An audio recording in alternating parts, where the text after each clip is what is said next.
So the launch I chose is from a company called Passionfruit. So it's not the launch of the whole company. It's a product launch that they did last year. So a little different than Loops in that case.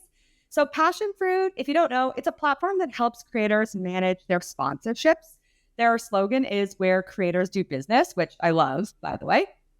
And essentially, if you're a creator, so if you have a newsletter or maybe on social, you have a large following, you can actually build a storefront that advertises your audience numbers, like your newsletter subscribers, the open rate, the click-through rate, and then also the types of ads that are available for purchase and the rates of those ads. So they launched a product called Passionfroot Discovery in November of 2023. And Discovery itself is basically a marketplace that connects creators and advertisers to each other to facilitate more advertising opportunities.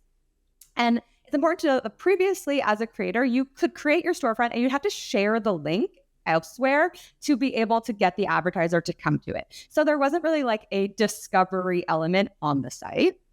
And Andy and I actually, I think, both use this tool. I don't know if Jason uses it as well. So I'm a customer, or Jason does, great. So I'm a customer, and that's how I first even kind of saw this launch. So I've seen it both from the public perspective as an observer, but then also as a customer, and maybe some of the emails coming my way.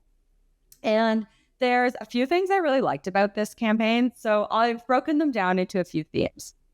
The first one is I think it's a pretty impressive campaign coming from a small team. The company itself only started in, I think, 2021. They have less than 19 employees, that is as far as I can tell on LinkedIn. So I'm going to make the assumption that they have maybe one, maybe two people on the marketing or go-to-market team.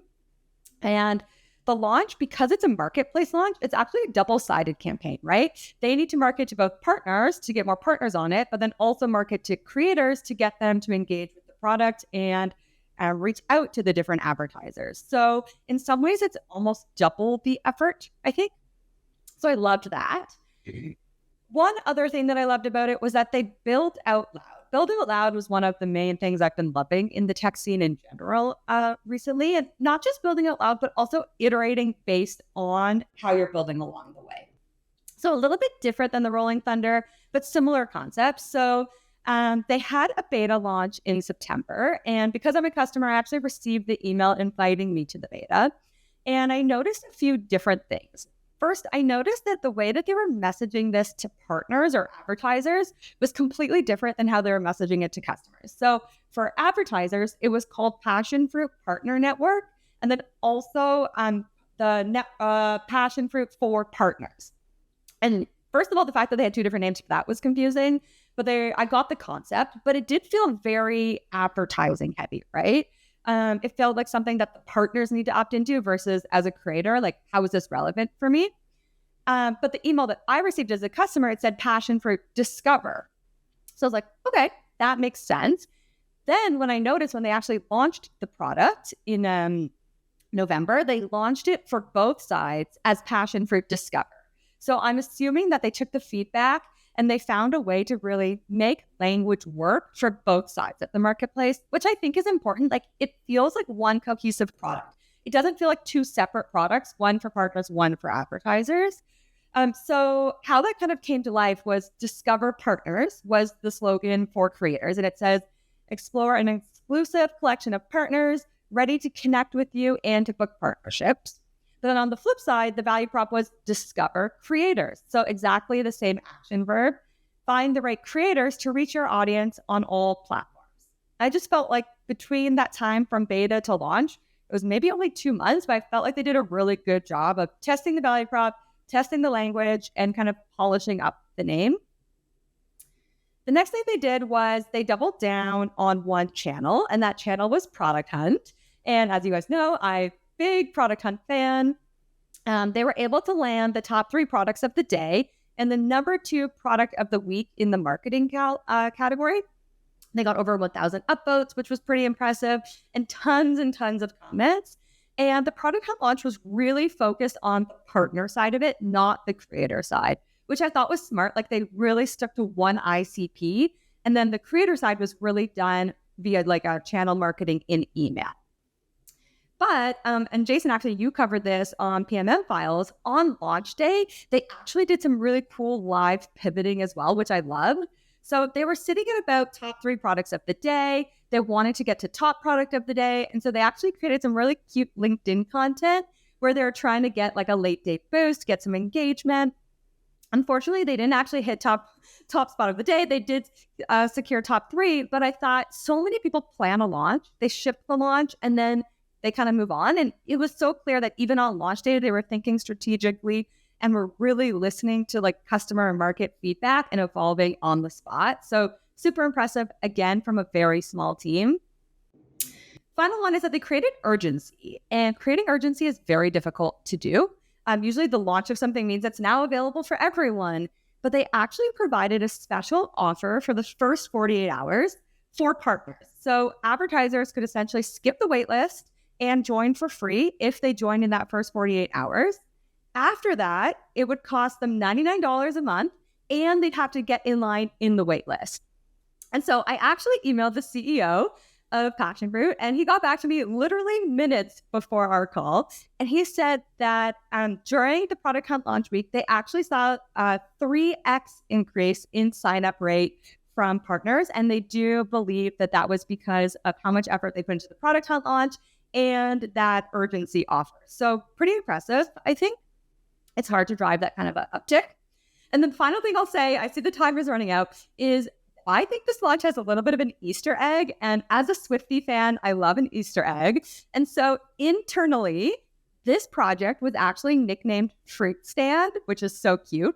But you'll notice that when you go in app, the icon for this product is a piece of fruit. And it's the only place that like the piece of fruit actually shows up in Passionfroot. And so I think it makes a lot of sense. And it's kind of like a cute, playful element to the launch that I love.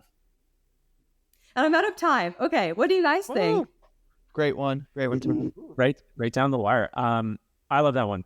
Yeah, I love Passionfruit and like their marketing, especially for a small team, like you said. It's awesome. What I found really interesting, because I never thought about this a lot when I was covering it in PMM files, is like it's the two-sided like nature of the launch, and the fact that, you know, and this is something that I felt where I was like, how many, if I'm in there as a creator, how many partners are actually going to be in this thing? And like the important thing is that anytime a creator goes in there, they see like a ton of partners, right? And I think that I would assume that's probably why like they put most of their effort around, hey, we need to use this to drive awareness in partners and drive sign up for them. Because then when creators come on, they'll be a lot more sticky and they'll be more successful. But that's it's an interesting for like a launch like that where it does need to be two-sided. I like how they approached it. It's like that cool. Like network effects kind of a thing. It's like, and it's you know, what Andrew Chen has coined like the cold start problem. That takes place with a lot of marketplaces where, yeah, like to your point, right? Like you have two groups, and this product is only good if you have a lot of both of them. Like you can't just have like a ton of creators, no partners. You can't just have a ton of partners, no creators. It doesn't work that way. And so you have to be really specific about who you market to. And I feel like other companies, you know, that face this same problem it's usually social media platforms, because you need a ton of people in there at one time in order to find value. And so I remember like, you know, Facebook, they would go into like different college campuses like at a time to try to get a ton of people involved, because if your classmates aren't on Facebook, right, what's the whole point of you joining Facebook? And so in this case, it seems like ProductHunt was really like the big catalyst for getting a ton of people involved and, you know, really increasing users on both like the creator side and the partner side. But the other thing that struck me about this too was this is just like classic persona marketing, you know, at the end of the day. Like you have two very distinct groups. You can't market to them in the same way. You can't market in the same places in a lot of cases. And so I thought it was really interesting to kind of hear how they tackled each of them individually. But also brought them together, which I think is actually the secret sauce here, because you can not easily, but you can market to two different audiences in two different places. But to make it feel like one product with like the way that they play on the word discover, that was what was so powerful to me about it. Yeah, discover is a great word for that. because it's partners discovering creators, creators discovering partners. Like, it makes a lot of sense. And I remember noticing the old partner language back when they had it, and how that kind of changed when they got to launch. It's interesting, just to see two different ProductHunt launches. And Andy, your point about persona marketing, it's like, we're all kind of in the B2B world. There are some B2B products that make sense on ProductHunt, and there are some that don't, right? And it all depends on who you're trying to market, like who you're trying to reach. Yeah. I've never done a ProductHunt launch. Have you, Jason? I know, Tamara, you have. I've done one, yeah. You did and one? It was a long time ago. Yeah. Yeah. When it was like a small I startup. really want to. It sounds really fun, but it seems like I feel like it's a ton more work than you anticipate. Is that true? Actually, there's a formula to it, and there's a lot of things you can and can't do. And it's a challenge. Like, the one thing I will say about ProductHunt is you need to launch it at like 12:01 PST. So you need to pull an all-nighter. So at a minimum, you need to be committed to a small team being there all night long. Yeah. No, it sounds like a lot of fun, but a ton of work. And obviously it pays off, considering like the numbers that you were talking about, both Tamara and Jason. That's cool.